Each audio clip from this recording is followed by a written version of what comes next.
Hey, how's it going? Just Average Schmo back once again. Oh, I just yawned so hard I made my eyes water. I don't know why. It's the middle of the day. Well, not really. Well, technically, I guess it is the middle of the day. It's 6:30 in the afternoon, or evening, early evening, however the hell you want to look at it. But yeah, I think it's because I had got so much sun the last 2 days. I'm just tired.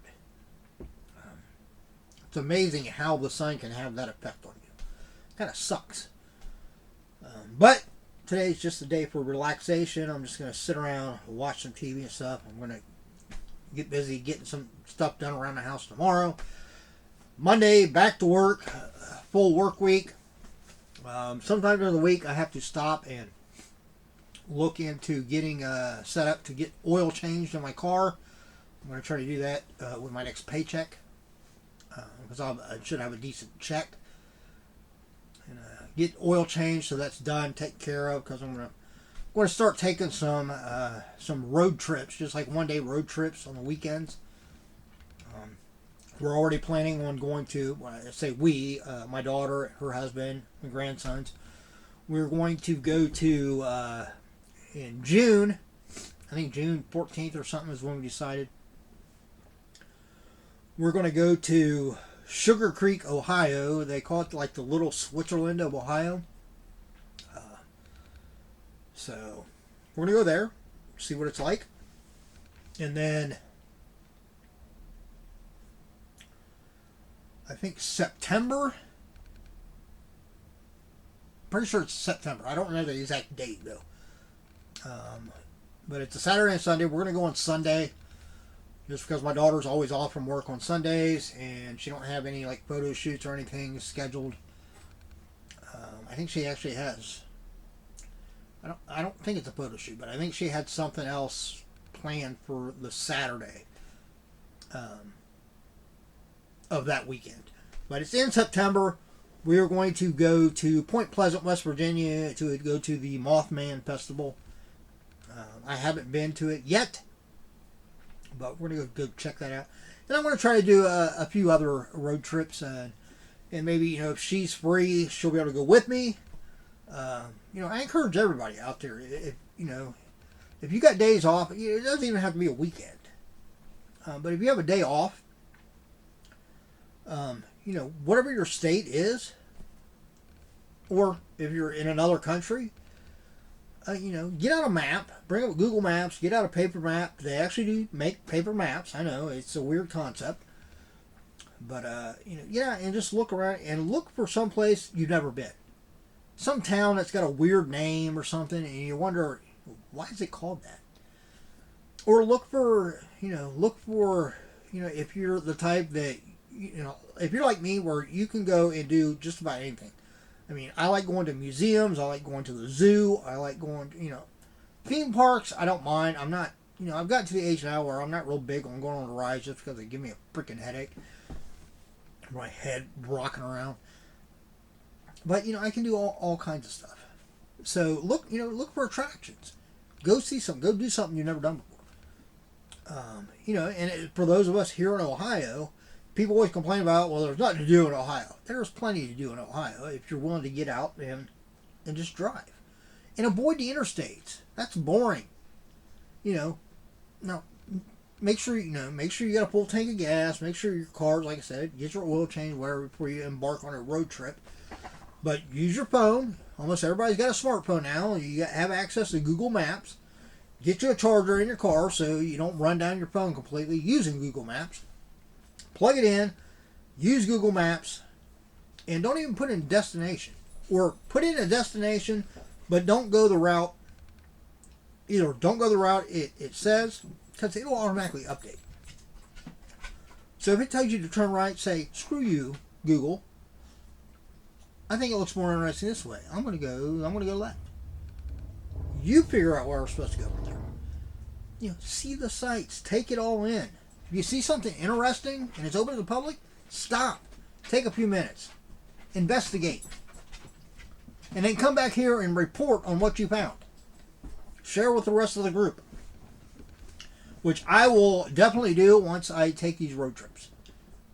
So, I was thinking about taking a road trip to Hershey, Pennsylvania, because I think they have like the actual like Hershey chocolate factory there. But that's like a 9-hour drive, and I'm like, I don't know whether that would be like a good one-day road trip. And again, if you've seen my one other video when I was talking about, you know, multi-day music festivals to where I don't go and camp, I drive back and forth. It's because I got the dog, and I don't want to board her. She deals a lot better. I got some of those Therapet things. I mean, I don't know scientifically, I don't know how much they work, but I think I've actually seen a noticeable difference in her level of anxiety since I got those and plugged them in. So I think there is some validation to them. She's definitely not as hyper as she once was, because she does have separation anxiety. But I've noticed now here, when I get like, it used to be when I'd get home, like as soon as I pulled up, she was up in the window, and as soon as she saw me walking up at the door, she was at the door, whining, and like even if I was only gone for like 30 minutes, it was like I'd been gone all day, and she would never leave my side, which isn't necessarily a bad thing, but I know for her well-being and her overall happiness, it'd be better if she wasn't so jittery with separation of me not knowing where I'm at and stuff like that.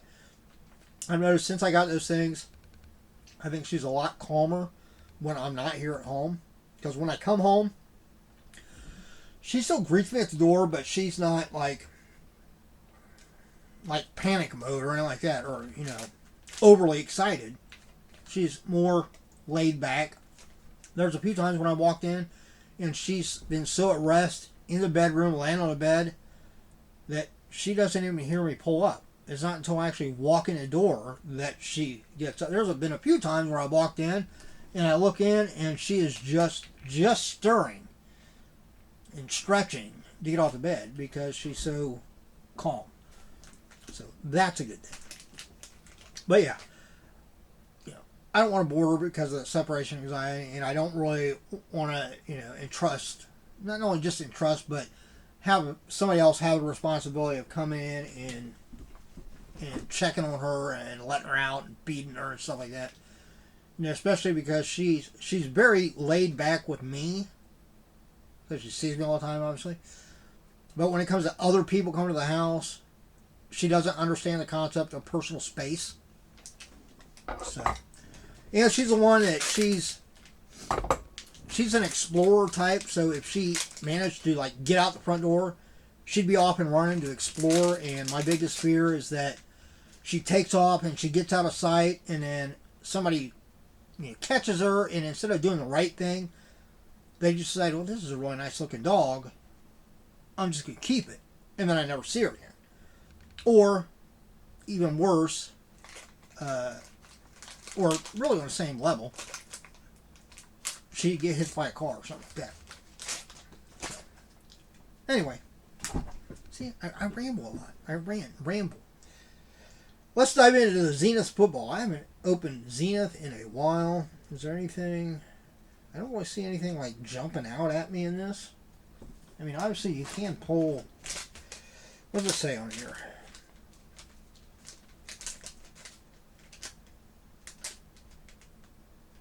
Optic Rookie Ticket RPS Preview Red Autographs. I don't know. Hopefully we pull at least something, like a decent parallel or something out of it. Alright, here we go. First we have Breece Hall. I mean, these are nice, clean looking cards. I'll give them that. The base cards are nice looking. Amon-Ra St. Brown. Steve Young. That's an old one. There's a legend right there. Mr. Taylor Swift. Travis Kelce. They are still together, right? I don't keep up on that stuff. Michael Vick.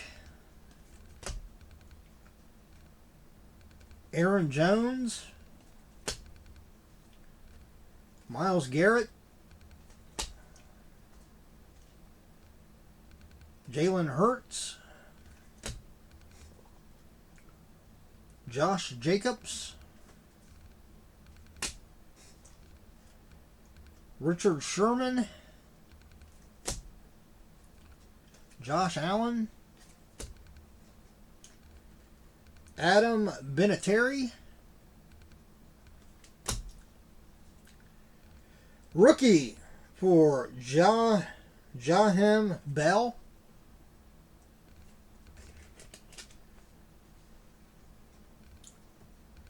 rookie Tiandre Sweat. He's got to be a linebacker, right? That's a big boy. Defensive tackle.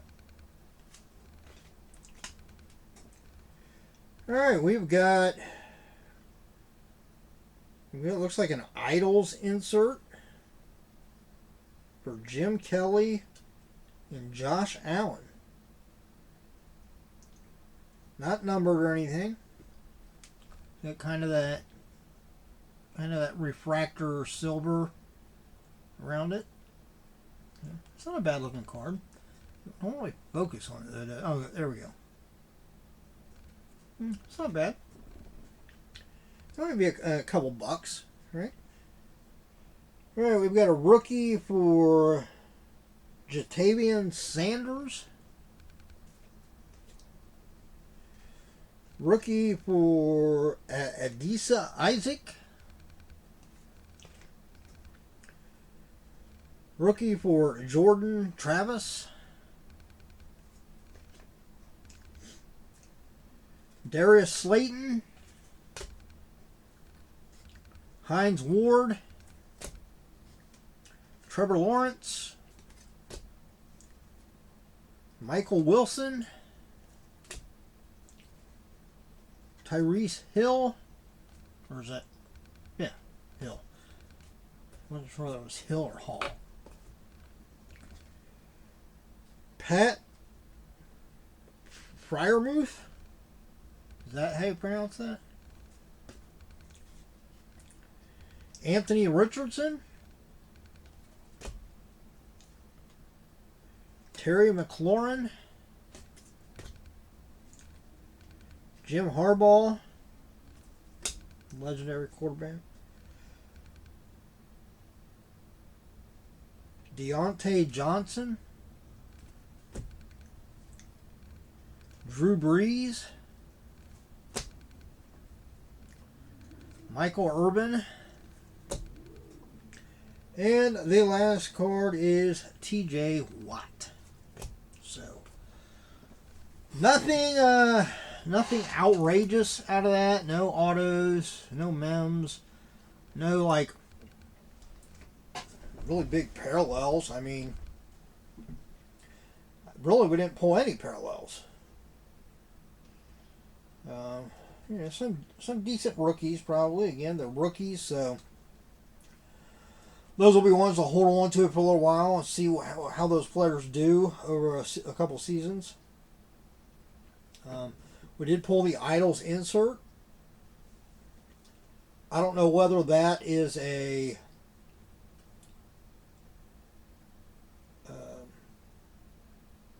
like what are the odds of pulling one of these inserts? How randomly are they put into packs?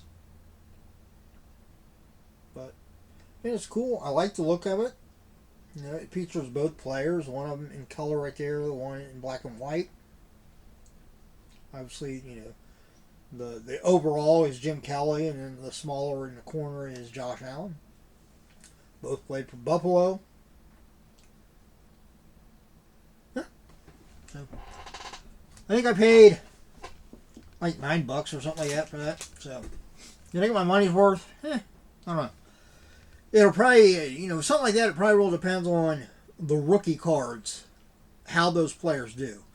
You know, if they have breakthrough years, and not even necessarily their, you know, this year, you know, their rookie year, how well they do or how well they did. But I'm pretty sure these are 20, what did I say these were? 20, I don't even think I said, did I? I don't see.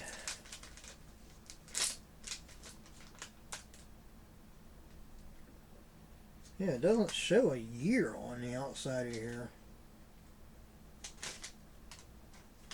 I'm guessing these are 2025.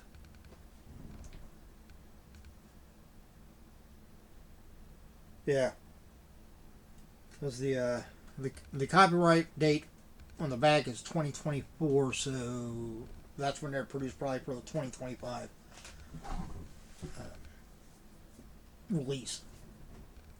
But or they might be 2024. I'm not sure how they. Some cards do that different. Sometimes the date that's on the back of the card doesn't correspond with the actual release of the card set. It's the following year or following season. Sometimes it's that. I'm surprised it doesn't actually say on the.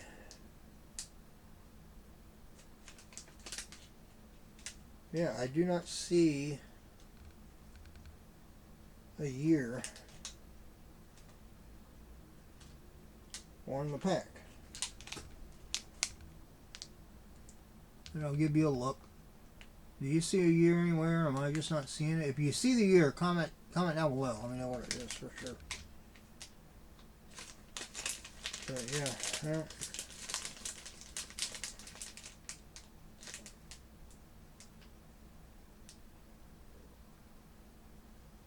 well, on the back it says 2024 Panini Zenith Football, so must be 2024. But anyway, regardless, the rookie cards, it'll depend really on what they do. You know, over a couple of seasons, you know, if they start putting up really good numbers, then obviously those rookie cards will garner some value, and that'll make it worthwhile what I paid. But just based on them right now, you know, at best I might have broken even as far as the value in the cards that I pulled. But most likely it's probably under that. But that's all right. Still fun. It's football. So comment down below and let me know what you think. As always, look up yourself and everyone around you so you have a much better chance of staying safe and healthy. I'm going to go downstairs and I think I'm just going to watch some TV, drink a nice cold Mountain Dew, and relax for the evening. Tomorrow I'm going to get some work done around the house. I need to empty my pond. I want to get it emptied because it's, you know, over the winter, the snow and everything, it's got water in it that's been stagnant. I need to get rid of it. Get it empty because I still have a tree out there. It's like 20 feet tall. I'm going to slowly try to work on getting the limbs that are on my side of the fence out of the way. I already talked to the neighbor, in case somebody's wondering. There's a tree that I had started growing up, and I asked somebody that had some experience with like horticulture and stuff like that. They thought it was, without doing like actual testing, they thought it was, I can't remember what breed they said, but they thought it'll get probably between like 12 to 15 feet high. You know, about this big, and that'll be it. That's basically where it grows to, and then it just kind of stays. No, it's gotten too big to be out there. So I've worked on getting a lot of the limbs off of it. I was hoping to get to it before it actually bloomed and got leaves on it again, but you know, it's already doing that. But I'm going to slowly work on getting the limbs that I know as I cut them, they'll be on my side of the fence to where I can get them out of the way. And I figure if I can get like 2/3 of it off and out of the way, then I could get somebody, I can tie it off with a rope, have somebody help me and basically pull it and put enough tension on it to where when I cut, you know, I'll probably cut like at an angle, you know, from the top, from the bottom, from one side, and then I'll cut from the back so that as they give it a slight nudge, because of that wedge cut I did on the one side, I can actually kind of dictate where it falls. And then I can just pull it to my side, and then I can cut the rest of it up. And then hopefully, maybe there's somebody around here, if they do bonfires or they have like a little wood burning like fire pit, I can stick it on a corner, and once it kind of dies off a little bit, maybe somebody will just want to come pick it up for kindling or something. We'll see. But that's a few weeks down the road. It'll take me a little while to do that. But all right, that's it. Hey, until the next time, everybody take it easy. See ya.